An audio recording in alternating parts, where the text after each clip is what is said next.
ರಾಜ್ಯ ಕಾಂಗ್ರೆಸ್ನಲ್ಲಿ ಸಂಕ್ರಾಂತಿಯ ಬಳಿಕ ನಾಯಕತ್ವ ಬದಲಾವಣೆಯ ವಿಚಾರ ದೊಡ್ಡ ಮಟ್ಟದಲ್ಲಿ ಚರ್ಚೆಯಾಗ್ತಾ ಇದೆ. ದಿಲ್ಲಿಯಲ್ಲೂ ಕೂಡ ಒಂದಿಷ್ಟು ಬೆಳವಣಿಗೆಗಳು ನಡೀತಾ ಇರೋದು. ಡಿ.ಕೆ. ಶಿವಕುಮಾರ್ ದಿಲ್ಲಿಯಲ್ಲಿದ್ದಾರೆ. ಹೈಕಮಾಂಡ್ನ ಪ್ರಮುಖರನ್ನ ಭೇಟಿಯಾಗೋದಕ್ಕೆ ಅವಕಾಶ ಸಿಗುತ್ತಾ ಅನ್ನುವಂಥ ಪ್ರಶ್ನೆ ಇದೆ. ನಿನ್ನೆಯಿಂದ ದೆಹಲಿಯಲ್ಲಿದ್ದಾರೆ ಡಿ.ಕೆ. ಶಿವಕುಮಾರ್. ರಾಹುಲ್ ಗಾಂಧಿ ಸೇರಿ ಪ್ರಮುಖರನ್ನ ಭೇಟಿಯಾಗೋದಕ್ಕೆ ಇವತ್ತು ಅವರು ಪ್ಲಾನ್ ಮಾಡಿಕೊಂಡಿದ್ದಾರೆ. ಅಸ್ಸಾಂ ಚುನಾವಣೆಯ ವಿಚಾರಕ್ಕೆ ಸಂಬಂಧಿಸಿದಂತೆ ಸಭೆಯಲ್ಲಿ ಭಾಗಿಯಾಗೋದಕ್ಕೆ ಹೋದಂತ ಡಿ.ಕೆ. ಶಿವಕುಮಾರ್ ಅವರು ಇವತ್ತು ರಾಹುಲ್ ಗಾಂಧಿ ಸೇರಿದಂತೆ ಕಾಂಗ್ರೆಸ್ನ ಪ್ರಮುಖ ನಾಯಕರನ್ನ ಭೇಟಿಯಾಗುವಂತ ಪ್ರಯತ್ನದಲ್ಲಿದ್ದಾರೆ. ಇನ್ನು ರಾಹುಲ್ ಗಾಂಧಿ ಅವರು ವಿದೇಶ ಪ್ರವಾಸಕ್ಕೆ ತೆರಳೋರಿದ್ದಾರೆ.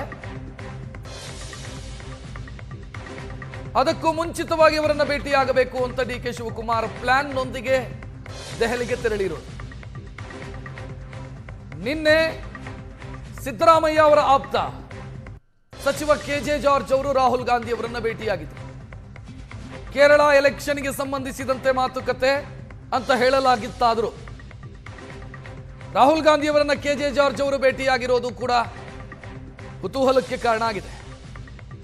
ಇವತ್ತು ಡಿ.ಕೆ. ಶಿವಕುಮಾರ್ ಅವರು ರಾಹುಲ್ ಗಾಂಧಿ ಅವರನ್ನ ಭೇಟಿಯಾಗಬೇಕು ಅಂತ ಬಯಸಿದ್ದಾರೆ. ಭೇಟಿಯಾಗಬಹುದು ಅನ್ನುವಂಥ ನಿರೀಕ್ಷೆಯಲ್ಲಿದ್ದಾರೆ.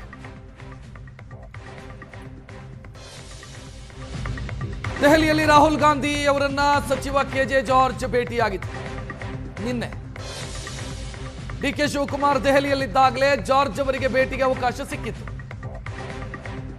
ಕುತೂಹಲಕ್ಕೆ ಕಾರಣ ಆಗಿದೆ, ಚರ್ಚೆಗೆ ಕಾರಣ ಆಗಿದೆ ಕೆ.ಜೆ. ಜಾರ್ಜ್ ಮತ್ತು ರಾಹುಲ್ ಗಾಂಧಿ ಅವರ ಭೇಟಿ. ಡಿ.ಕೆ. ಶಿವಕುಮಾರ್ ಅವರಿಗೂ ಮೊದಲೇ ರಾಹುಲ್ ಗಾಂಧಿ ಅವರನ್ನ ಕೆ.ಜೆ. ಜಾರ್ಜ್ ಭೇಟಿಯಾಗಿದ್ದಾರೆ.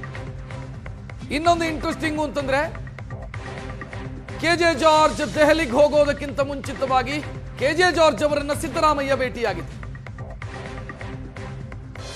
ಮುಖ್ಯಮಂತ್ರಿ ಸಿದ್ದರಾಮಯ್ಯ ಕೆ.ಜೆ. ಜಾರ್ಜ್ ಅವರನ್ನ ಭೇಟಿಯಾಗಿದ್ರು. ಅದಾದ ನಂತರ ಕೆ.ಜೆ. ಜಾರ್ಜ್ ದೆಹಲಿಗೆ ತೆರಳಿದ್ರು. ರಾಹುಲ್ ಗಾಂಧಿ ಅವರನ್ನ ಭೇಟಿಯಾದರು. ಡಿ.ಕೆ. ಶಿವಕುಮಾರ್ ದೆಹಲಿಯಲ್ಲಿದ್ದಾಗಲೇ ಕೆ.ಜೆ. ಜಾರ್ಜ್ ಅವರಿಗೆ ರಾಹುಲ್ ಗಾಂಧಿ ಅವರನ್ನ ಭೇಟಿಯಾಗೋದಕ್ಕೆ ಅವಕಾಶ ಸಿಕ್ಕಿದೆ. ಡಿ.ಕೆ. ಶಿವಕುಮಾರ್ ಅವರಿಗೆ ಸಿಗತ್ತಾ ಅನ್ನೋ ಪ್ರಶ್ನೆಗೆ ಇನ್ನೂ ಉತ್ತರ ಸಿಕ್ಕಿಲ್ಲ. ಕೆಪಿಸಿಸಿ ಅಧ್ಯಕ್ಷರಾಗಿ ಭೇಟಿಗೆ ಅವಕಾಶ ಇನ್ನೂ ಸಿಕ್ಕಿಲ್ಲ ಅಥವಾ ನಿರೀಕ್ಷೆಯಲ್ಲಿದ್ದಾರೆ, ವೇಟಿಂಗ್ ಅಲ್ಲಿದ್ದಾರೆ. ಆದರೆ ಕೆ.ಜೆ. ಜಾರ್ಜ್ ಅವರು ನೇರವಾಗಿ ಹೋಗಿ ರಾಹುಲ್ ಗಾಂಧಿ ಅವರನ್ನ ಭೇಟಿಯಾಗ್ತಾರೆ. ಇದೀಗ ಚರ್ಚೆ ಕಾರಣ ಆಗಿದೆ.